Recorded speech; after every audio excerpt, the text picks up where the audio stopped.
ഒരു ഡൈനോസറിന്റെ സ്കെലിറ്റൺ പോലിരിക്കുന്ന ജീവിയാണ്. ഒട്ടകപക്ഷി അന്ന് ഉപയോഗിച്ചിരുന്ന ടൂൾസും മൃഗങ്ങളെ വേട്ടയാടാൻ തുടങ്ങി, മൺപാത്രങ്ങളൊക്കെ ഉണ്ടാക്കാൻ തുടങ്ങി. അദ്ദേഹം എങ്ങനെയാണ് മരിച്ചത്? 3 തലത്തിലൂടെയാണ് പോയത്. പാലിയോത്തിറ്റിക്, മീസോ, നാവിഗേഷന് ഉപയോഗിക്കുന്ന സാധനങ്ങളൊക്കെയാണ്. കപ്പല് നിർത്താനായിട്ട് ഉപയോഗിക്കുന്നത്. പിന്നെ ഇത് കണ്ടോ, വെള്ളം ശേഖരിക്കുന്നത് പണ്ട് കാലത്ത്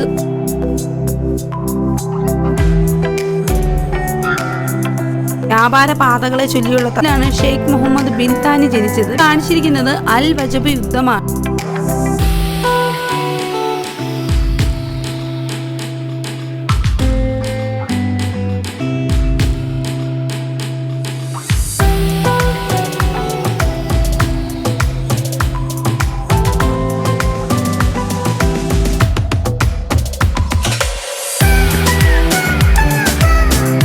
എല്ലാവർക്കും നമ്മുടെ പുതിയ വീഡിയോയിലേക്ക് സ്വാഗതം. അപ്പൊ നമ്മൾ ഇന്ന് ഖത്തറിലെ 1ാമത്തെ ദിവസമാണ്. ഫുഡ് ഇവിടെ നല്ല കഴിച്ച് ഞങ്ങളെ വെളിയിൽ നിന്ന് നമ്മുടെ എന്താണ് തലാബാത്ത് എന്ന് പറഞ്ഞ ഒരു ആപ്ലിക്കേഷൻ വഴിയാണ് ഞങ്ങൾ ഫുഡൊക്കെ ഓർഡർ ചെയ്ത് കഴിക്കുമായിരുന്നു. രാവിലെ ഞങ്ങൾ പൂരി, അതേപോലെ തന്നെ ചോക്ലേറ്റ് ദോശ, അങ്ങനെ കുറെ സംഭവങ്ങളൊക്കെ, വെറൈറ്റി ദോശകളൊക്കെ ഞങ്ങൾ കഴിച്ചു. ലേറ്റ് ആയി പോയി. എന്നാലും ഞങ്ങൾ പോകാൻ പോകുന്ന സ്ഥലം മ്യൂസിയം ഓഫ് ഇസ്ലാമിക് ആർട്ട് കാണാൻ വേണ്ടി പോവാണ്, ഖത്തറിലുള്ള. അപ്പൊ അതിന്റെ കാഴ്ചകളൊക്കെ കാണാം. അപ്പൊ ഞങ്ങൾ റൂമിൽ നിന്ന് ഇറങ്ങി. ഇതായിരുന്നു ഞങ്ങളുടെ റൂം. നല്ല കിടിലൻ റൂമായിരുന്നു. അടിപൊളി ഹോട്ടലാണ്. നമ്മൾ ശരിക്കും പറഞ്ഞാൽ ഖത്തറിലെ ഒരു സെന്ററിലാണ് ഞങ്ങൾ താമസിക്കുന്നത്. അതെ, അടിപൊളിയാണ്. അവിടെ നിന്നുകൊണ്ട് നല്ല സീ വ്യൂ ഒക്കെ കാണാൻ പറ്റി. ബെഡ്റൂമിൽ ഇരുന്നുകൊണ്ട് തന്നെ നല്ല അടിപൊളി റൂമൊക്കെ ആയിരുന്നു. ഞങ്ങൾക്ക് ഒത്തിരി ഇഷ്ടപ്പെട്ടു. പിള്ളേർ 2 നല്ല രീതിയിൽ എൻജോയ് ചെയ്തു. പറ്റുമെങ്കിൽ നമ്മുടെ ഫ്രണ്ടിൽ ഒരു ബീച്ച് റിസോർട്ട് ഒക്കെ ഉണ്ട്. അപ്പൊ ചിലപ്പോൾ ഞങ്ങൾ ഇന്ന് വൈകിട്ട് അവിടെ പോകും. നാളെ മറ്റന്നാൾ ഞങ്ങൾക്ക് അവിടെ ഒന്ന് പോകണമെന്നുണ്ട്. മലയാളികളൊന്നും അധികം നമ്മൾ കണ്ടില്ല ഇവിടെ. എന്തായാലും നമ്മുടെ ഏരിയ ഞങ്ങൾക്ക് ഭയങ്കര ഇഷ്ടപ്പെട്ടു. സൂപ്പറാണ്. അടിപൊളി ഹോട്ടലാണ്. ഈ ഹോട്ടൽ മൊത്തം 19 ഫ്ലോറാണ്. അതില് ഞങ്ങൾ താമസിക്കുന്നത് 15ാമത്തെ ഫ്ലോറിലാണ്. ഞങ്ങൾ ലിഫ്റ്റിന്റെ അടുത്ത് എത്തിയിരിക്കുകയാണ്. ഈ ഹോട്ടലിന്റെ ഏറ്റവും മനോഹരമായിട്ടുള്ള ഒരു ഏരിയയാണിത്. നല്ല ഭംഗിയുള്ള കുറേ ഫ്ലവറുകളൊക്കെ ഇവിടെ വെച്ചിട്ടുണ്ടായിരുന്നു.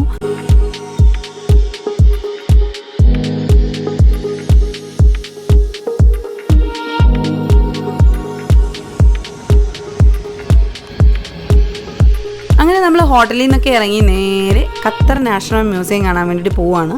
നേരെ നമ്മൾ വണ്ടിയിലേക്ക് കയറുകയാണ്.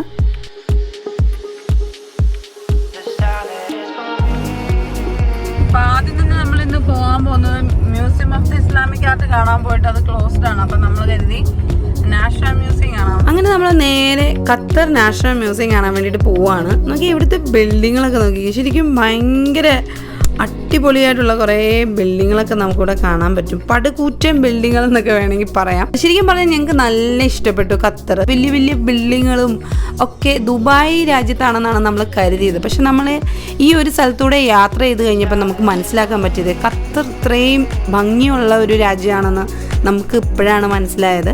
നമ്മൾ ഇതിന് മുമ്പ് ഒരു വീഡിയോ അപ്ലോഡ് ചെയ്തിട്ടുണ്ട്, രാത്രിയിലെ കാഴ്ചകൾ കാണിച്ചിട്ട്. നിങ്ങൾ ആ ഒരു വീഡിയോ കണ്ടിട്ടുണ്ടെങ്കിൽ നിങ്ങൾക്ക് മനസ്സിലാക്കാൻ പറ്റും. അതിനകത്ത് മൊത്തം രാത്രിയിൽ ലൈറ്റുകളൊക്കെ വന്നപ്പം വേറൊരു വൈബായിരുന്നു. ഇപ്പം നോക്കിക്കേ, വേറൊരു രീതിയാണ് അല്ലേ. ശരിക്കും വളരെ മനോഹരമായിട്ടുള്ള ഒരു കാഴ്ചയാണ് നമുക്ക് ഖത്തറിൽ നിന്നും കിട്ടിയത്. എനിക്ക് നല്ല ഇഷ്ടപ്പെട്ടു. അങ്ങനെ നമ്മൾ നേരെ നമ്മുടെ ഖത്തർ നാഷണൽ മ്യൂസിയം ലക്ഷ്യമാക്കി പോയിക്കൊണ്ടിരിക്കുകയാണ്.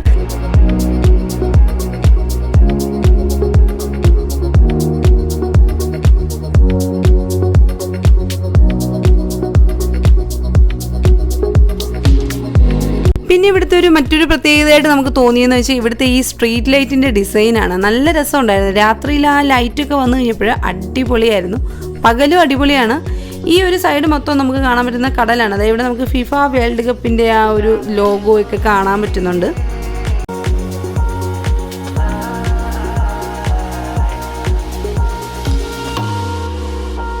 അങ്ങനെ നമ്മൾ ദോഹ സിറ്റിക്കുള്ളിലേക്ക് കടന്നിരിക്കുകയാണ്. നോക്കിക്കേ, ഈ റൈറ്റ് സൈഡ് മൊത്തം കെട്ടിടങ്ങൾ കൊണ്ട് നിറഞ്ഞിരിക്കുകയാണ്. ലെഫ്റ്റ് സൈഡ് മുഴുവനും കടലാണ്. ഈ കാണുന്നതാണ് മ്യൂസിയം ഓഫ് ഇസ്ലാമിക് ആർട്ട്. നമ്മൾ അത് കാണാൻ വേണ്ടിയിട്ടാണ് ഇറങ്ങിയത്. പക്ഷേ നമ്മൾ പോയ ദിവസം അത് ക്ലോസ്ഡ് ആയിരുന്നു. അതുകൊണ്ട് നമ്മൾ നേരെ ഖത്തർ നാഷണൽ മ്യൂസിയം കാണാൻ വേണ്ടി പോവാണ്. ഇവിടുത്തെ സിറ്റി ടൂറൊക്കെ ഞങ്ങൾ നല്ല രീതിയിൽ എൻജോയ് ചെയ്തു. ഞങ്ങൾക്ക് നല്ല ഇഷ്ടപ്പെട്ടു.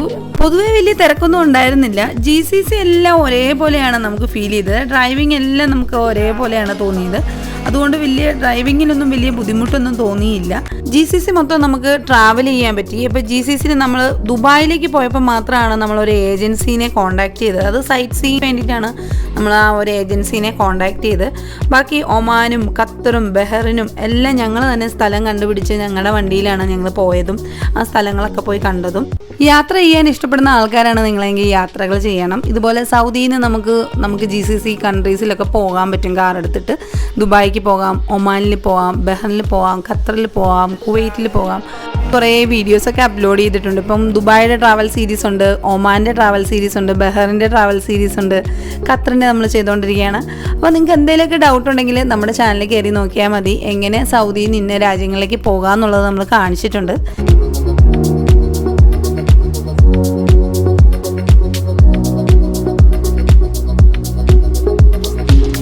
ഈ കാണുന്നതാണ് ഖത്തർ നാഷണൽ മ്യൂസിയം. ഒരു പ്രത്യേക രീതിയിലാണ് അതിൻ്റെ കൺസ്ട്രക്ഷൻ അല്ലേ, നോക്കിക്കേ. ശരിക്കും അത് മൊത്തം ആ ഒരു നാഷണൽ മ്യൂസിയമാണ്. നമ്മൾ ഏതൊരു രാജ്യത്ത് പോയാലും ആ രാജ്യത്തിൻ്റെ നാഷണൽ മ്യൂസിയം പോയി കാണാറുണ്ട്. ശരിക്കും ആ മ്യൂസിയത്തിൽ പോകുമ്പോഴാണ് ആ രാജ്യത്തിൻ്റെ പഴയ കാലഘട്ടത്തിൻ്റെ കാര്യങ്ങളൊക്കെ നമുക്ക് അറിയാൻ പറ്റുന്നത്. അതുകൊണ്ടാണ് നമ്മൾ ആ മ്യൂസിയത്തിൽ പോകുന്നത്. പണ്ടൊന്നും മ്യൂസിയം എന്ന് പറയുന്നത് ഞങ്ങൾക്കൊന്നും ഇഷ്ടമേ അല്ലായിരുന്നു. ഇപ്പം എൻ്റെ മക്കൾ വരെ മ്യൂസിയം ഒക്കെ കാണാൻ ഭയങ്കരമായിട്ട് ഇഷ്ടപ്പെടുന്നുണ്ട്. അതിൽ എനിക്ക് ഒത്തിരി സന്തോഷമുണ്ട്. അപ്പം ഞങ്ങളത് ആ ഒരു മ്യൂസിയത്തിലൊക്കെ പോയി അവിടുത്തെ കാഴ്ചകളൊക്കെ മക്കളെ കാണിച്ചു കൊടുക്കുമ്പോൾ മക്കൾക്ക് ഒത്തിരി ഇഷ്ടപ്പെടുന്നുണ്ട്. ആ ഒരു പഴയ കാലഘട്ടങ്ങളൊക്കെ അറിയാൻ എൻ്റെ മക്കൾക്ക് രണ്ടാക്കും ഭയങ്കര ഇഷ്ടമാണ്. അതേപോലെ നിങ്ങൾക്കും ആർക്കെങ്കിലും ഇതുപോലെ മ്യൂസിയം ഒന്നും കാണാൻ ഇഷ്ടമില്ലാത്ത ആൾക്കാരാണെങ്കിൽ ഇനി നമ്മുടെ വീഡിയോസൊക്കെ കണ്ടിട്ട് നിങ്ങൾ എവിടെയെങ്കിലും മ്യൂസിയം കണ്ടാൽ തീർച്ചയായിട്ടും പോയി കാണുമെന്ന് നമ്മൾ കരുതുന്നു. എന്തായാലും നമുക്ക് ഇനി മ്യൂസിയത്തിൻ്റെ കാഴ്ചകളൊക്കെ കാണാം അല്ലേ. ഒരു ശരിക്കും പറഞ്ഞാൽ എന്തല്ലേ, പഴയ കാലഘട്ടത്തിൽ അവർ ജീവിച്ചിരുന്ന കാര്യങ്ങളൊക്കെയാണ് അതിനകത്ത് കാണിച്ചിരിക്കുന്നത്. നമുക്ക് ആ ശരിക്കും ആ ഒരു പഴയ കാലഘട്ടങ്ങൾ അവിടെ ചെന്ന് കഴിഞ്ഞാൽ മനസ്സിലാക്കാൻ പറ്റും. നമ്മുടെ ഖത്തറിൻ്റെ ഫ്ലാഗൊക്കെ കണ്ട ഇങ്ങനെ പാറി പറക്കാണ്. അങ്ങനെ നമ്മൾ ആ ഒരു ഖത്തർ നാഷണൽ മ്യൂസിയത്തിൻ്റെ അടുത്തെത്തിയിരിക്കുക. അങ്ങനെ നമ്മുടെ ഗൂഗിൾ മാപ്പ് സ്ഥലമൊക്കെ എത്തിയിട്ടുണ്ടെന്ന് നമ്മളെ അറിയിച്ചിട്ടുണ്ട്. അങ്ങനെ നമ്മൾ നേരെ ആ ഒരു നാഷണൽ മ്യൂസിയത്തിനുള്ളിലേക്ക് കിടക്കുകയാണ്. നല്ല പാർക്കിംഗ് സൗകര്യങ്ങളൊക്കെ ഉണ്ടായിരുന്നു. അതേപോലെ തന്നെ വണ്ടിയൊക്കെ കുറേ ദൂരെ ഒരു സ്ഥലത്താണ് കൊണ്ടിട്ടിരുന്നത്. ഒത്തിരി നടക്കാനുണ്ട്. ഒരു വലിയൊരു മ്യൂസിയം ആയതുകൊണ്ട് തന്നെ ഒത്തിരി നടക്കാനുണ്ട്. നല്ല പാർക്കിംഗ് സൗകര്യങ്ങളൊക്കെ ഉണ്ടായിരുന്നു. അങ്ങനെ നമ്മളൊരു ബഗ്ഗിയിൽ കയറിയിരിക്കുകയാണ്.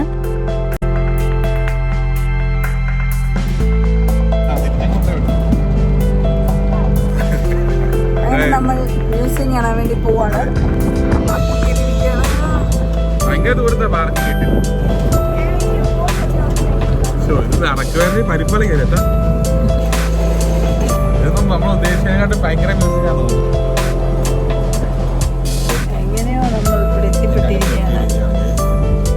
ഈ നാഷണൽ മ്യൂസിയം ട്യൂസ്ഡേ ഓപ്പൺ അല്ലാത്ത എല്ലാ ദിവസവും ഇത് ഓപ്പൺ ആണ്. രാവിലെ 9 മണി മുതൽ വൈകിട്ട് 7 മണി വരെയാണ് ഇത് തുറക്കുന്നത്. ഫ്രൈഡേ 1:30 AM to 7 PM വരെയാണ് ഇതിൻ്റെ ടൈമിംഗ്.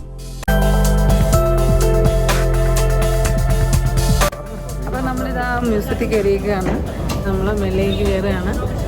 ഞങ്ങൾ രാവിലെ തന്നെ മ്യൂസിയം ഓഫ് ഇസ്ലാമിക് ആർട്ട് കാണാൻ വേണ്ടി പോയതാണ്. പക്ഷെ നമുക്കത് കാണാൻ പറ്റിയില്ല, അത് ക്ലോസ്ഡാണ്. അത് ബുധനാഴ്ച ക്ലോസ്ഡ്. അപ്പം ഞങ്ങളിന്ന് വന്നത് ബുധനാഴ്ചയാണ്. അപ്പം ഞങ്ങൾക്ക് അതുകൊണ്ട് അത് കാണാൻ പറ്റിയില്ല. അങ്ങനെ നമ്മൾ മ്യൂസിയത്തിൻ്റെ അകത്തേക്ക് വന്നിരിക്കുകയാണ്. ശരിക്കും നോക്കിയാൽ ഭയങ്കര ഒരു കൺസ്ട്രക്ഷനാണോ. ഇത് ഇവിടെ കയറി കഴിഞ്ഞാൽ എങ്ങോട്ടാണ് പോകണമെന്ന് അറിയത്തില്ല കേട്ടോ. മ്യൂസിയത്തിൽ കയറുന്നതിന് 50 റിയാലാണ് ചാർജ് വരുന്നത്. വൺ പാസ് എന്നൊരു ഓപ്ഷൻ ഉണ്ട്. അതായത് വൺ പാസ് എടുക്കുവാണെങ്കിൽ 3 മ്യൂസിയം ഉണ്ട്. ആർട്ട് മ്യൂസിയം നമ്മൾ പറഞ്ഞില്ലേ, ഇസ്ലാമിക് ആർട്ട്, പിന്നെ ഒളിമ്പിക് ആൻഡ് മ്യൂസിയം. അതിന് 3-നും കൂടെ 100 രൂപ, 50 രൂപ ഓഫർ ഉണ്ട്. വൺ പാസ് ഇതാണ്. കുട്ടികൾക്ക് free. One pass silver voucher 4-നുണ്ട്. ഇതിനൊരു മാപ്പും കാര്യങ്ങളൊക്കെ ഉണ്ട്. നമ്മളിവിടെ ഇവിടെ നിൽക്കുന്നത് ചിൽഡ്രൻസ്. ഇവിടെ നമ്മളിപ്പോൾ നിൽക്കുന്നത് ഇവിടെ ഗിഫ്റ്റ് ഷോപ്പ് ഇവിടെയാ. ഇങ്ങനെ കറങ്ങി കറങ്ങി കറങ്ങി പോയിട്ട് വന്നിട്ട് ഇവിടെ ചിൽഡ്രൻസ് പ്ലേ ഗ്രൗണ്ട് ഉണ്ട്. ഇവിടെ പാലസ് ഉണ്ട്. തിരിച്ചു വിടുക. Starting point. ആദ്യം തന്നെ നമുക്ക് കാണാൻ പറ്റിയത് ഒരു അബായാണ്. 2 അബായ ഉണ്ടായിരുന്നു, ഒരു ബ്ലാക്ക് കളറും ഈ ഒരു കളറും ഉണ്ടായിരുന്നു. ഇത് മൊറോക്കയിൽ നിന്ന് കൊണ്ടുവന്ന അബായാണ്. അതിൻ്റെ ഫാബ്രിക്സ് ഒട്ടും നഷ്ടപ്പെടുത്താത്ത രീതിയിലാണ് അത് മൊത്തം ഒരു പ്രത്യേക രീതിയിലാണ് അത് സ്റ്റിച്ച് ചെയ്തിരിക്കുന്നത്. ഇവിടെ നമുക്ക് സിൽവർ കളറിലെ ഒരു ഫേസ് മാസ്ക് ഈ യുദ്ധത്തിനൊക്കെ പോകുന്നവരിടുന്ന സംഭവം കാണാൻ പറ്റി. ഭയങ്കര ഇടിഞ്ഞായിട്ടുള്ള ഒരു മ്യൂസിയം കേട്ടോ. നമ്മൾ ഇത്രയും വലിയ മ്യൂസിയം ഇതിനു മുമ്പ് കണ്ടിട്ടില്ല.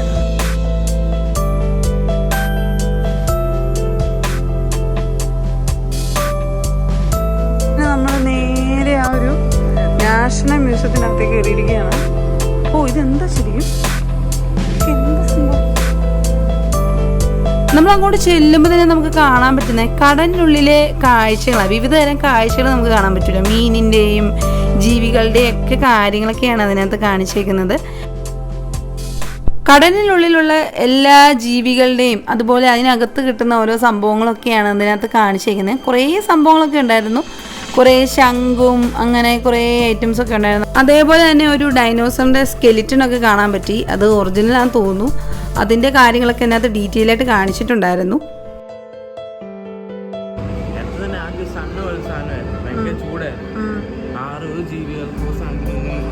ജീവിക്കാൻ പറ്റാത്ത സംഭവമായിരുന്നു. അത് കുറച്ച് കഴിഞ്ഞിട്ടും ചൂടെല്ലാം പോയി കുറഞ്ഞ് വെള്ളം വന്നു അങ്ങനെ തന്നെ ലാൻഡ്സ് എല്ലാം ഇങ്ങനെ ഫോം ആയി. അപ്പോൾ ആ സമയത്ത് ഈ നമ്മുടെ ഡൈനോസറിലുണ്ടായിരുന്നത് ഒരു ആസ്ട്രോയിഡ് ഒന്ന് എർത്തിന് ഇടിച്ചു. അന്ന് തന്നെ എർത്ത് ഒരു പീസായിരുന്നു, ഒരു ലാൻഡായിട്ടായിരുന്നു. ആ ഇടിച്ചപ്പോൾ അത് ഒത്തിരി എന്താ പറയുക ഈ ലാൻഡെല്ലാം വേർപെട്ട് പോയിട്ട് പല പല കൺട്രി ആയി. പിന്നെ ഹ്യൂമൻസ് ഉണ്ടായിരുന്നു. ഈ ഡൈനോസർ എല്ലാം മരിച്ചു പോയി കഴിഞ്ഞിട്ടാണ് ഹ്യൂമൻസ് തുടങ്ങി. മങ്കിയിൽ നിന്ന് ഹ്യൂമൻസിലോട്ടായി. പിന്നെ അപ്പം ആ ഒരു കാലഘട്ടം ഉണ്ടല്ലോ മനുഷ്യനായ ആ സമയത്താണ് സ്റ്റോൺ ഏജ് എന്ന് വിളിക്കുന്നത്. തീയെല്ലാം കണ്ടുപിടിക്കുന്നത്, തീയും ഫുഡെല്ലാം എങ്ങനെ കഴിക്കുന്നതെന്നെല്ലാം പറയുന്നത്.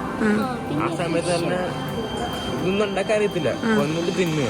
പിന്നെ അത് എങ്ങനെയൊക്കെയാണ് ചൂടാക്കി ഫുഡ് കഴിക്കേണ്ടത്, ഫുഡ് എങ്ങനെയൊക്കെയാണ് ഉണ്ടാക്കേണ്ടത്, എങ്ങനെ ഫുഡ് ചെയ്യേണ്ടതെല്ലാം പിന്നെ പഠിച്ചു.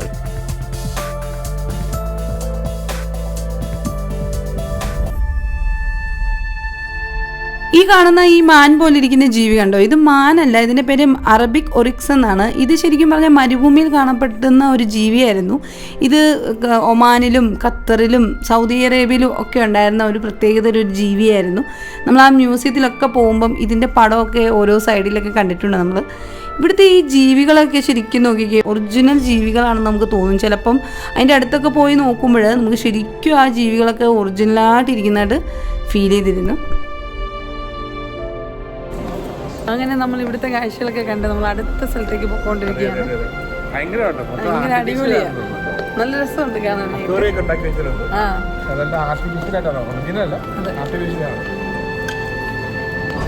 ശരിക്കും വേറൊരു ഫീലിംഗ് ആണ് അതിനകത്ത് കയറി കഴിഞ്ഞിട്ട്.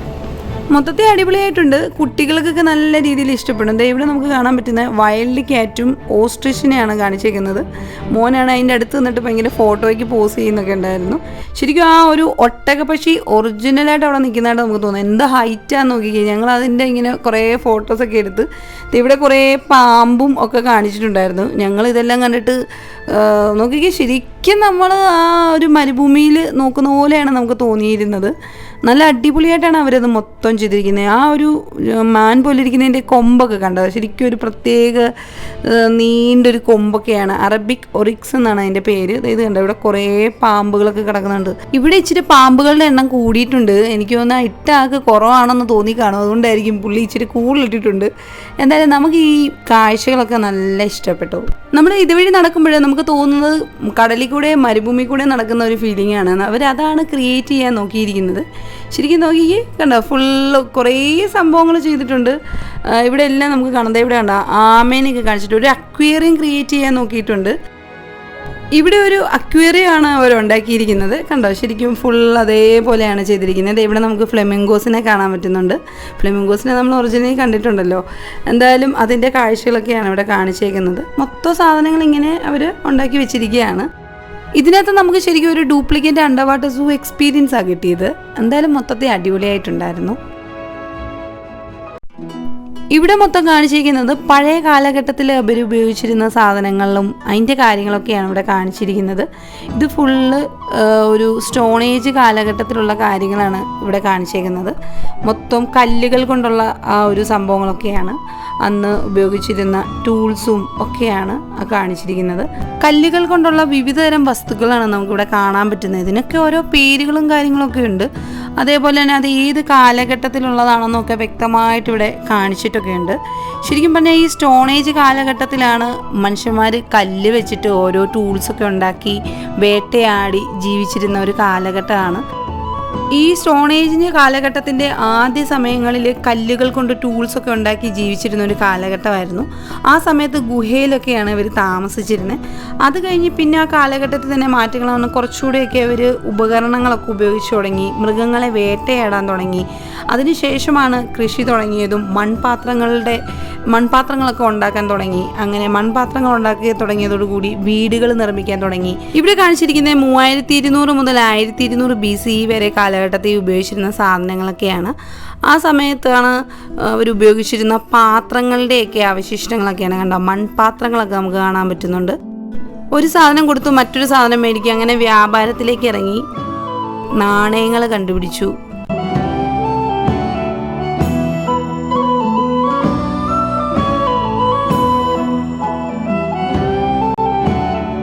ഇവിടെ കാണിച്ചിരിക്കുന്നത് പണ്ട് കാലത്തെ ആളുകളെ എങ്ങനെയാണ് അടക്കം ചെയ്തിരുന്ന രീതിയാണ് ഇവിടെ കാണിച്ചിരിക്കുന്നത്. ആ മരിച്ച ആളിൻ്റെ ആയുധങ്ങൾ അതിൻ്റെ കൂട്ടത്തിലുണ്ടായിരുന്നു. അതേപോലെ തന്നെ അദ്ദേഹം എങ്ങനെയാണ് മരിച്ചത് എന്നും കാണിക്കുന്ന ഒരു കാര്യങ്ങളൊക്കെ അതിനകത്ത് കാണിച്ചിട്ടുണ്ട്. ഇങ്ങനെയൊക്കെയായിരുന്നു പണ്ട് അടക്കം ചെയ്തിരുന്നത്. അങ്ങനെ അവിടുത്തെ കാഴ്ചകളൊക്കെ നമ്മളിങ്ങനെ കാണുകയാണ്. ഫുള്ള് കാര്യങ്ങളിങ്ങനെ താഴെ കൊടുത്തിട്ടുണ്ട്. എല്ലാ കാര്യങ്ങളും താഴെ അതിൻ്റെ ഡീറ്റെയിൽ ആയിട്ട് കൊടുത്തിട്ടുണ്ട്.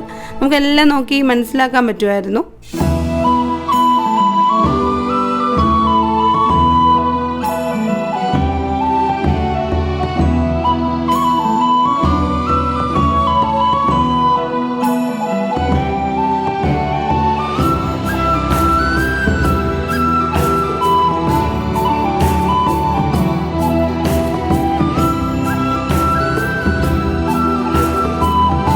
ഈ ഒരു കാലഘട്ടത്തിൽ ആളുകൾ കടലിൽ പോയി മീൻ പിടിക്കുകയും മുത്തു വ്യാപാരം നടത്തുകയൊക്കെ ചെയ്തൊരു സമയമാണ്.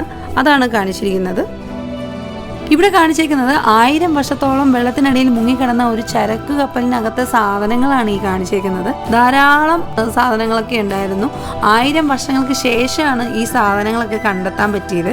ആ ഒരു കപ്പലിനകത്ത് സ്വർണം, വെള്ളി, ഗ്ലാസ് വെയറുകൾ, പ്രഷ്യസ് സ്റ്റോൺസ്, കോയിൻ, മെറ്റൽസ്, അങ്ങനെ ഒത്തിരി സാധനങ്ങൾ അതിനകത്തുണ്ടായിരുന്നു.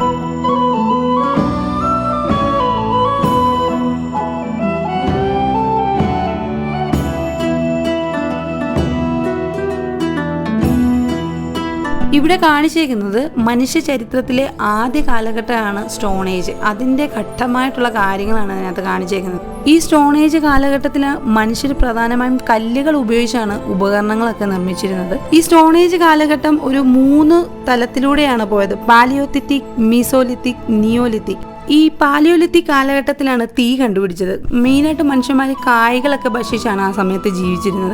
അതുപോലെ മനുഷ്യർ ഗുഹയിലായിരുന്നു ആ ഒരു കാലഘട്ടത്തിൽ താമസിച്ചിരുന്നത്. അത് കഴിഞ്ഞിട്ട് വന്നൊരു കാലഘട്ടമാണ് മീസോലിത്തിക്. ആ ഒരു സമയത്താണ് അവർ കല്ലുപയോഗിച്ച് ഉപകരണങ്ങളൊക്കെ കണ്ടുപിടിക്കാൻ തുടങ്ങി, മത്സ്യബന്ധനങ്ങളൊക്കെ തുടങ്ങി.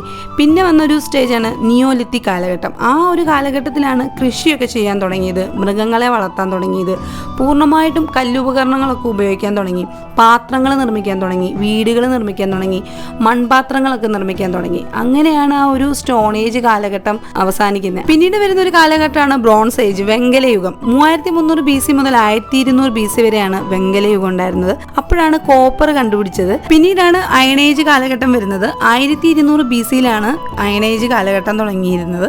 ആ സമയത്താണ് അക്ഷരങ്ങളും ലിപികളും ഒക്കെ കണ്ടെത്തി തുടങ്ങിയത്. ഇവിടെ കാണിച്ചിരിക്കുന്നത് കപ്പൽ നാവിഗേഷന് ഉപയോഗിക്കുന്ന സാധനങ്ങളൊക്കെയാണ് കാണിച്ചിരിക്കുന്നത്. കോമ്പസ്, ബൈനോക്കുലർ, മാപ്പ്, അതൊക്കെ ഇതിനകത്ത് കാണിച്ചിട്ടുണ്ട്. എല്ലാവരും സൈഡിലെല്ലാം അതിൻ്റെ കാര്യങ്ങളൊക്കെ കൊടുത്തിട്ടുണ്ടായിരുന്നു. ആ ഒരു ഫുൾ സാധനങ്ങൾ അവർ അതിനകത്ത് കാണിച്ചിട്ടുണ്ട്. അതുപോലെ തന്നെ കപ്പലിൻ്റെ ദിശ അറിയാനായിട്ട് ഉപയോഗിക്കുന്ന ഒരു കോമ്പസ്, മാപ്പ്, അതിനെ പറ്റിയിട്ടൊക്കെ എഴുതിയിട്ടുണ്ടായിരുന്നു. ഇത് കപ്പൽ നിർത്താനായിട്ട് ഉപയോഗിക്കുന്ന ആങ്കർ ഇല്ല, അതാണ് കാണിച്ചിരിക്കുന്നത്. ഇവിടെ നമുക്ക് തുഴയുന്ന പങ്കായം അതാന്ന് തോന്നുന്നു, അതൊക്കെ ഇവിടെ കാണിച്ചിട്ടുണ്ട്. അങ്ങനെ കുറേ സാധനങ്ങളൊക്കെ ഇതിനകത്ത് നമ്മളിങ്ങനെ കാണുകയാണ്. ശരിക്കും നല്ല രസമുണ്ടായിരുന്നു കാണാനായിട്ട്. ആ പണ്ടത്തെ കപ്പലിൻ്റെയൊക്കെ ഫോട്ടോസും ഒക്കെ ബോട്ടിൻ്റെയൊക്കെ ഫോട്ടോസൊക്കെ കാണാൻ പറ്റുന്നുണ്ടായിരുന്നു. നല്ല രീതിയിൽ അവരതെല്ലാം അതിനകത്ത് കാണിച്ചിട്ടുണ്ടായിരുന്നു. പിന്നെ ഇത് കണ്ടോ, വെള്ളം ശേഖരിക്കുന്ന വാട്ടർ കണ്ടെയ്നറുകളാണ് ഈ കാണുന്നത്. ശരിക്കും നല്ല വെറൈറ്റി ആയിട്ട് തോന്നിയില്ലേ നമ്മൾ ഈ സംഭവങ്ങളൊക്കെ. പിന്നെ ആ ഒരു മരുഭൂമിയിൽ കാണുന്ന ചെടികളൊക്കെയാണ് കാണിച്ചേക്കുന്നത്. കുറേ തരം, ഇതൊക്കെ ഔഷധ ചെടികളാണെന്നാണ് പറയുന്നത്, മെഡിസിനായിട്ട് യൂസ് ചെയ്യുന്നതാണ്.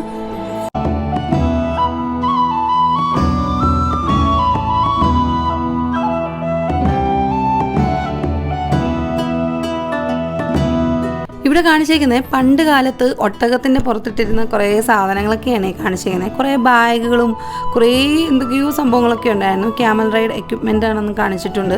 കുറേ ഐറ്റംസുകളൊക്കെ ഉണ്ട്. കുറേ ബാഗ് കണ്ടോ, ഇതെല്ലാം അതിൻ്റെ പുറത്തിട്ടിരുന്ന സാധനങ്ങളാണ്.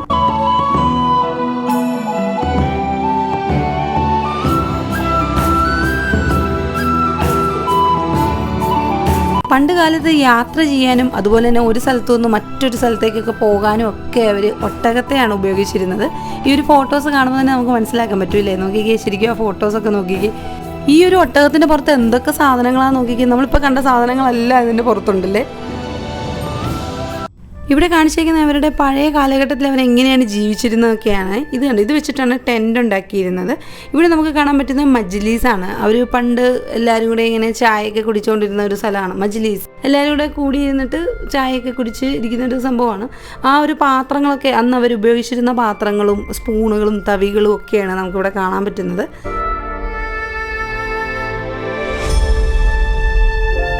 ഇവിടെ മൊത്തം കാണിച്ചേക്കുന്ന ബാസ്ക്കറ്റുകളും അതുപോലെ തന്നെ കുക്ക് ചെയ്യാൻ ഉപയോഗിച്ചിരുന്ന പാത്രങ്ങളും തവികളും ഒക്കെയാണ് അതിനകത്ത് കാണിച്ചേക്കുന്നത്. ഇനി നമ്മൾ അവരുടെ ഡ്രസ്സുകളുടെ സെക്ഷനിലേക്ക് പോവുകയാണ്. കണ്ട, അവർ ഉപയോഗിച്ചിരുന്ന ഡ്രസ്സുകളും ആഭരണങ്ങളും ഒക്കെയാണ് ഇവിടെ കാണിച്ചേക്കുന്നത്.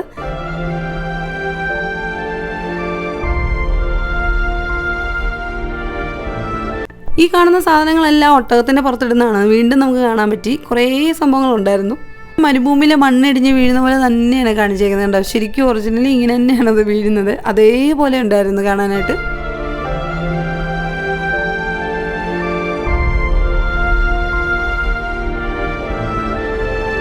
ഇവിടെ കുറേ മൃഗങ്ങളെയൊക്കെ കാണിച്ചിട്ടുണ്ടായിരുന്നു. ഇനിയിപ്പോൾ ഈ മരുഭൂമിയിലുള്ള മൃഗങ്ങളുടെ ആണോ എന്നതാണെന്ന് അറിയില്ല. ഇവിടെ അതിനകത്ത് കുറേ കാര്യങ്ങളൊക്കെ കാണിച്ചിട്ടുണ്ടായിരുന്നു. മരുഭൂമിയിലുള്ള ജീവികളുടെ ആയിരിക്കും, അതെല്ലാം അതിനകത്ത് കാണിച്ചിട്ടുണ്ട്. കുറേ ഉണ്ടായിരുന്നു, ഒത്തിരി സാധനങ്ങളുണ്ടായിരുന്നു.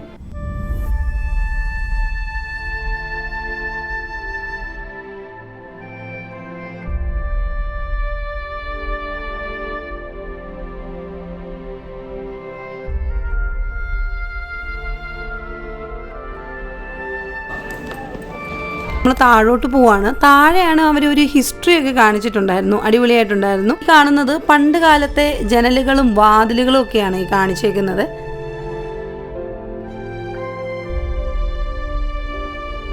പണ്ടത്തെ ഡോറുകളും ജനലുകളും ഒക്കെ. ഇത് ഡോറാണ്, ഇത് കാണുന്നത് ഡോറാണ്. തടി കൊണ്ടുള്ള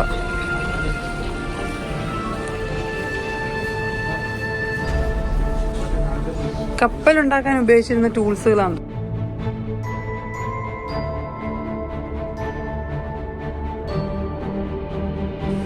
ഇതുണ്ടോ സൂക്ക്, ഇത് മോസ്കല്ലേ, മോസ്കുണ്ട്, സൂക്കുണ്ട്, എല്ലാം ഉണ്ട്. അതല്ല, ഞങ്ങൾ ഇങ്ങനെ ഇവിടുത്തെ കാഴ്ചകളൊക്കെ കണ്ടുകൊണ്ടിരിക്കുകയാണ്. നോക്കിക്കേ, ശരിക്കും ഈ മരുഭൂമിയൊക്കെ, മരുഭൂമിയിൽ മണ്ണ് വീഴുന്നൊക്കെയാണ് അവർ കാണിച്ചുകൊണ്ടിരിക്കുന്നത്.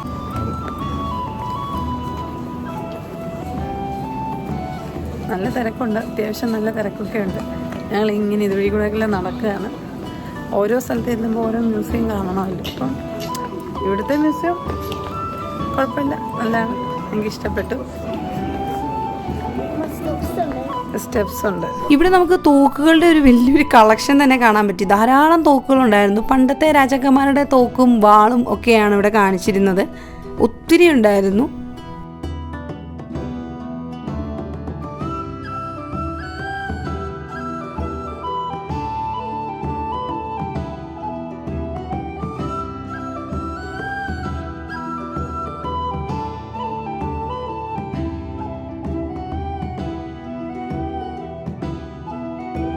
ഇനി നമുക്ക് കുറച്ച് ഖത്തറിൻ്റെ ചരിത്രം കേട്ടാലോ. അപ്പോൾ നമുക്ക് നേരെ ഖത്തറിൻ്റെ ചരിത്രം കേൾക്കാം.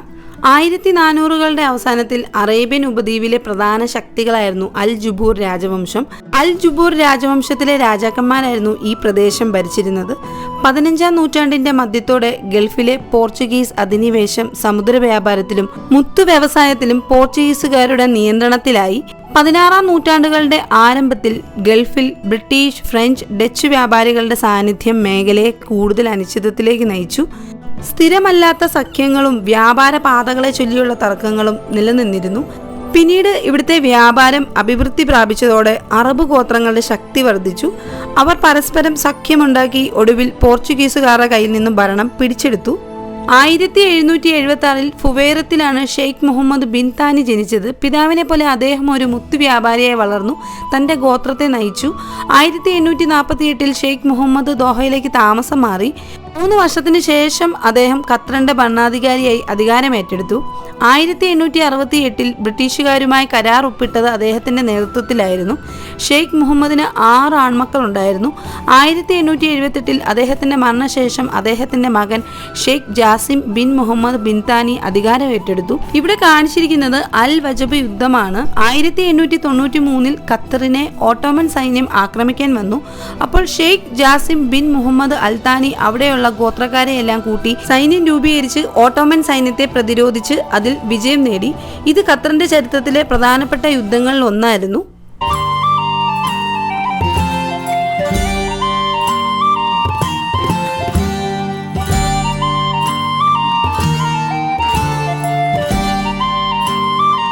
ഈ യുദ്ധത്തിൽ ഷെയ്ഖ് ജാസിം ബിൻ മുഹമ്മദ് അൽ താനി ഖത്തറിന്റെ സേനയ്ക്ക് പ്രത്യേക പതാകയുടെ ആവശ്യകത തിരിച്ചറിഞ്ഞ് പുതിയ പതാക രൂപകൽപ്പന ചെയ്തു. ഇത് ഖത്തറിന്റെ ദേശീയ ഐക്യത്തിന്റെ പ്രതീകമായി മാറി.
യുദ്ധം ജയിച്ചതോടുകൂടി ഖത്തറിന്റെ സൈനിക ശക്തി ഉയർന്നു. ഇതിലൂടെ ഷെയ്ഖ് ജാസിം ആധുനിക ഖത്തറിന്റെ സ്ഥാപകനായി വിലമതിക്കപ്പെട്ടു. 1971 ബ്രിട്ടനുമായിട്ടുള്ള കരാർ പിൻവലിച്ച് ഖത്തർ സ്വതന്ത്ര രാഷ്ട്രമായി പ്രഖ്യാപിച്ചു. 1995 ഷെയ്ഖ് അഹമ്മദ് ബിൻ ഖലീഫ അൽ താനി തന്റെ പിതാവിൽ നിന്നും അധികാരമേറ്റെടുത്തു. ഇതോടെ ആധുനിക ഖത്തറിന്റെ വളർച്ചയുടെ പുതിയ അധ്യായം തുടങ്ങി. ഖത്തറിന് എണ്ണ വ്യാപാരത്തിലൂടെ നല്ല സാമ്പത്തിക വളർച്ചയുണ്ടായി. ലോകത്തിലെ ഏറ്റവും വലിയ നാച്ചുറൽ ഗ്യാസ് കയറ്റുമതി ചെയ്യുന്ന രാജ്യങ്ങളിൽ ഒന്നായി മാറി. 2013 ഷെയ്ഖ് തമീം ബിൻ അഹമ്മദ് അൽ താനി അധികാരമേറ്റെടുത്തു. 2022 ഫിഫ വേൾഡ് കപ്പിന് ഖത്തർ വേദിയാകുകയും അതോടെ ലോകരാജ്യങ്ങളുടെ ഇടയിൽ നല്ല പ്രശസ്തി ഉണ്ടാവുകയും ചെയ്തു. ഇവിടെ കാണിച്ചേക്കുന്ന പേളെടുക്കാൻ പോകുന്ന സമയത്ത് ഇടുന്ന ഒരു ഡ്രസ്സാണ് കാണിച്ചേക്കുന്നത്.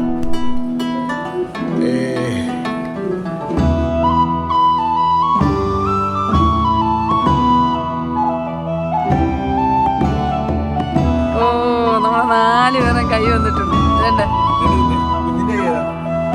ഇത് കുഞ്ഞ്, ഇത് അമ്മ, ഇത് അപ്പ, ഇത് ശ്രീകുട്ടൻ.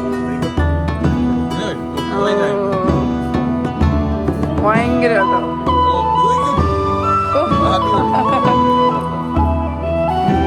ഓയ്യോ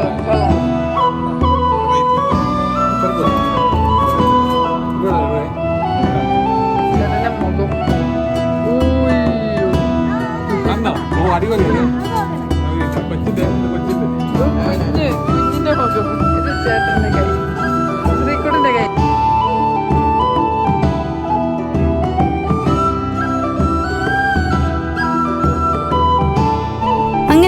കാഴ്ചകളൊക്കെ കണ്ടു കഴിഞ്ഞ് നമ്മൾ നേരെ അടുത്ത സ്ഥലത്തേക്ക് പോവാണ്. അവിടെ നമുക്ക് മൊത്തം കാണാൻ പറ്റിയെന്ന് വെച്ചാൽ പണ്ട് കാലത്തെ അവരുടെ വെഡ്ഡിങ് ഡ്രസ്സും ഓർണമെൻറ്റ്സും ഒക്കെയാണ് അവിടെ കൊടുത്തിരുന്നത്. ഇവിടെ നമുക്ക് കാണാൻ പറ്റുന്ന അവർ ഉപയോഗിച്ചിരുന്ന ഓർണമെൻറ്റ്സ് ആണ് കാണിച്ചിരിക്കുന്നത്. ഗോൾഡും ഉണ്ടായിരുന്നു, പേൾ വെച്ചിട്ടുള്ള ഓർണമെൻറ്റ്സും ഒത്തിരി ഉണ്ടായിരുന്നു.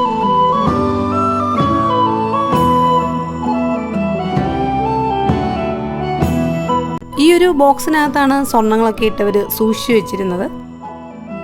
ഇവിടെ കാണിച്ചേക്കുന്ന അവരുടെ വെഡ്ഡിങ് ഡ്രസ്സാണ് കാണിച്ചേക്കുന്നത്. വിവിധ തരത്തിലുള്ള മോഡലിലുള്ള അബായകളും ഡ്രസ്സുകളും ഒക്കെ ഉണ്ടായിരുന്നു.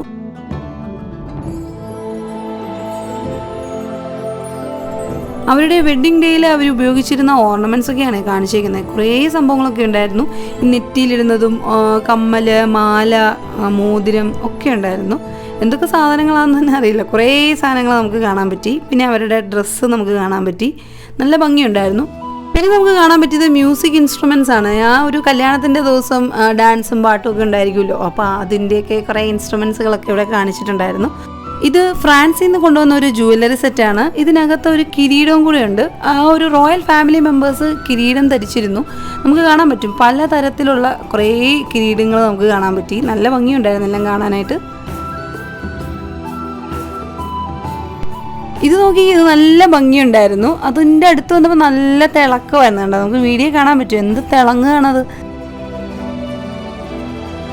എനിക്കത് ഭയങ്കരമായിട്ട് ഇഷ്ടപ്പെട്ടു. ഞാനത് കുറേ നേരം എന്നെ നോക്കി ഇങ്ങനെ ഇരിക്കുകയായിരുന്നു. നല്ല ഭംഗിയുണ്ടായിരുന്നത്.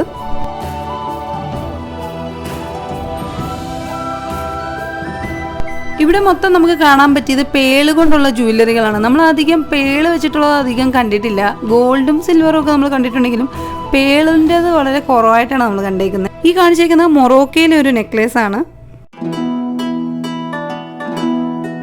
ഈ കാണുന്നത് പേള് കൊണ്ട് നിർമ്മിച്ച ഒരു കാർപ്പറ്റാണ്. അതിനകത്ത് മൊത്തം പേളാണ്. ഇതൊരു റെയർ പീസ് ആണെന്നാണ് അവർ ഇതിനകത്ത് പറഞ്ഞിരിക്കുന്നത്.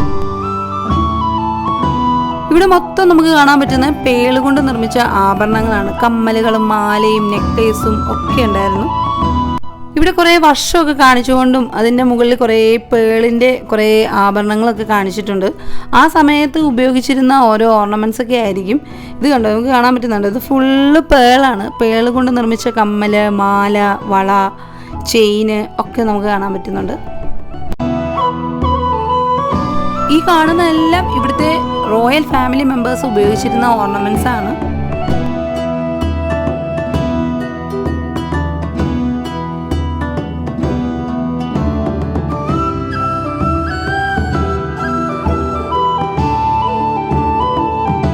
ഇത് രാജാക്കന്മാർ ഉപയോഗിച്ചിരുന്ന വാളാണ്. ഇവിടെ കാണിച്ചിരിക്കുന്നത് ഷെയ്ഖ് മുഹമ്മദ് ബിൻ താനി ബ്രിട്ടീഷുകാരുമായി കരാർ ഒപ്പുവെച്ചതിൻ്റെ ഒരു പകർപ്പാണ് ഇവിടെ കാണിച്ചിരിക്കുന്നത്.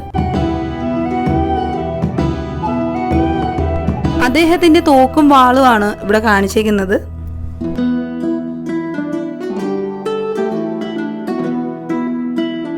അങ്ങനെ അവിടുത്തെ കാഴ്ചകളെല്ലാം കണ്ടു കഴിഞ്ഞ് നമ്മൾ പുറത്തിറങ്ങിയിരിക്കുകയാണ്. ഇതാണ് അതിൻ്റെ പുറത്തു നിന്നുള്ളൊരു കാഴ്ച. ഇങ്ങനെയാണ്. ശരിക്കും എന്ത് വലിയൊരു മ്യൂസിയമാണെന്ന് നോക്കിയില്ലേ. ഞങ്ങൾ ശരിക്കും അതുവഴി എല്ലാം ഇങ്ങനെ നടന്ന് കാണുകയാണ്. ഇത്ര നേരം അകത്തെ കാഴ്ചകളായിരുന്നു നമ്മൾ കണ്ടിരുന്നത്. അങ്ങനെ നമ്മൾ അതിൻ്റെ പുറത്തിറങ്ങിയത്. ഇവിടെ നമുക്ക് ഖത്തറിൻ്റെ ഒരു ഫ്ലാഗ് ഒക്കെ കാണാൻ പറ്റുന്നുണ്ട്.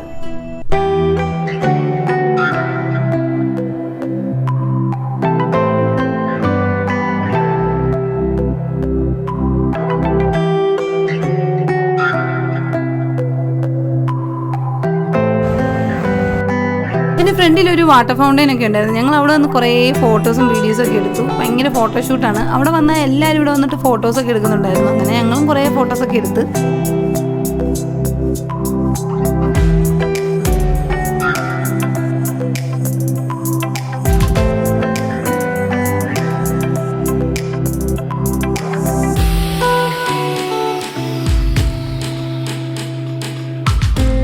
നമ്മൾ ഈ ഒരു മ്യൂസിയത്തിന് പുറത്തിറങ്ങി.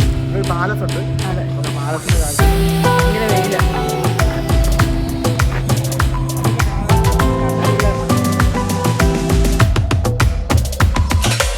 ഇതിനകത്തൊരു ചെറിയ പാലസ് പോലെ അകത്ത് കാണിച്ചിട്ടുണ്ടായിരുന്നു. അപ്പോൾ അതിൻ്റെ കാഴ്ചകളൊക്കെ കാണാൻ വേണ്ടിയിട്ട് നമ്മൾ അകത്തേക്ക് കയറിയിരിക്കുകയാണ്. കയറുമ്പോൾ തന്നെ കുറേ റാന്ത വിളക്കുകളൊക്കെ നമുക്ക് കാണാൻ പറ്റുന്നുണ്ടായിരുന്നു.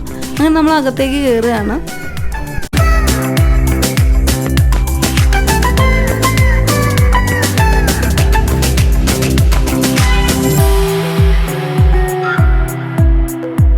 അങ്ങനെ അകത്ത് കയറി കയറി അതിനകത്തെ കാഴ്ചകളൊക്കെ ഇങ്ങനെ കാണുകയാണ്.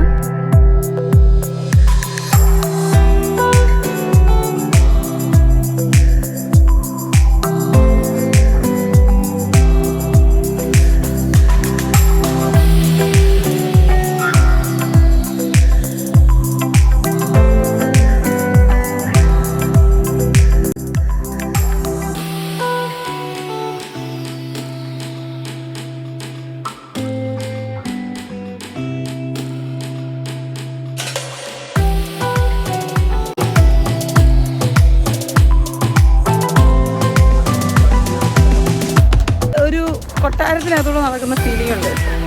അടിപൊളിയായിട്ടുണ്ട്. ഞങ്ങളിങ്ങനെ ഇതിലെല്ലാം നടക്കുക.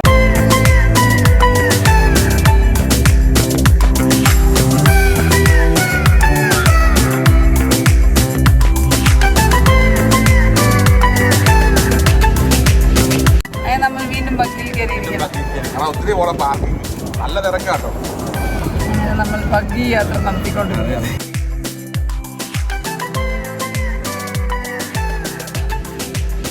അങ്ങനെ അങ്ങോട്ടും ഇങ്ങോട്ടും ഞങ്ങൾ ബഗ്ഗി കൂടെ കറങ്ങിക്കൊണ്ടിരിക്കും. നല്ല അടിപൊളി ബഗ്ഗി യാത്ര. അങ്ങനെ അവിടുത്തെ കാഴ്ചകളെല്ലാം കണ്ടു കഴിഞ്ഞ് നമ്മൾ ബഗ്ഗി കയറിയിരിക്കുകയാണ്. നമ്മുടെ വണ്ടി കിടക്കുന്നിടത്തോട്ട് നമ്മൾ പോവുകയാണ്. ഈ കാണുന്നതാണ് ഈ ഖത്തർ നാഷണൽ മ്യൂസിയം. ആ ഒരു രാജ്യത്തിന്റെ എല്ലാ കാര്യങ്ങളും ആ ഒരു മ്യൂസിയത്തിനകത്ത് കാണിച്ചിട്ടുണ്ടായിരുന്നു. ഇന്നത്തെ നമ്മുടെ ഈ വീഡിയോയിലെ ഹിസ്റ്ററിയും നാഷണൽ മ്യൂസിയത്തിന്റെ കാഴ്ചകളും ഒക്കെ ചേർത്തിട്ട് ഇച്ചിരി വലിയൊരു വീഡിയോ ആണ്. അപ്പോൾ നിങ്ങൾക്ക് ഞങ്ങളുടെ ഇന്നത്തെ ഈ വീഡിയോ ഇഷ്ടപ്പെട്ടുവെങ്കിൽ അഭിപ്രായങ്ങളൊക്കെ പറയണം കേട്ടോ. ഇന്നത്തെ ഞങ്ങളുടെ വീഡിയോ എങ്ങനെ ഉണ്ടായിരുന്നു എന്ന് പറയണം. കുറച്ച് വ്യത്യസ്തമായിട്ടാണ് ഇന്നത്തെ നമ്മുടെ വീഡിയോ ചെയ്തിരിക്കുന്നത്. വണ്ടി കിടക്കുന്ന സ്ഥലം നമ്മൾ തപ്പി നടക്കുകയാണ്. ശരിക്കും പറഞ്ഞാൽ ഇതിനകത്ത് വണ്ടി പാർക്ക് ചെയ്തിട്ട് തപ്പിയെടുക്കുന്നത് ഒരു 1.5 ടാസ്ക് ആയിരുന്നു. എന്തായാലും നമ്മൾ അവസാനം നമ്മുടെ വണ്ടി എങ്ങനെയോ തപ്പി പിടിച്ചെടുത്തു. നമ്മുടെ കാർ അവിടെ മ്യൂസിയത്തിന്റെ കാഴ്ചകളൊക്കെ കണ്ടു കഴിഞ്ഞ് ശരിക്കും ഞങ്ങൾ തളർന്നു പോയി. അപ്പോൾ ഇവിടെ അടുത്തുള്ള വല്ല റെസ്റ്റോറൻറ്റിൽ കയറി ഫുഡ് കഴിക്കാൻ വേണ്ടിയിട്ട് ഇങ്ങനെ റെസ്റ്റോറൻറ്റ് തപ്പി നടക്കുകയാണ്. അപ്പോൾ അതിൻ്റെ അടുത്തൊരു റെസ്റ്റോറൻറ്റ് കണ്ടു. നേരെ നമ്മൾ അങ്ങോട്ട് പോവുകയാണ്.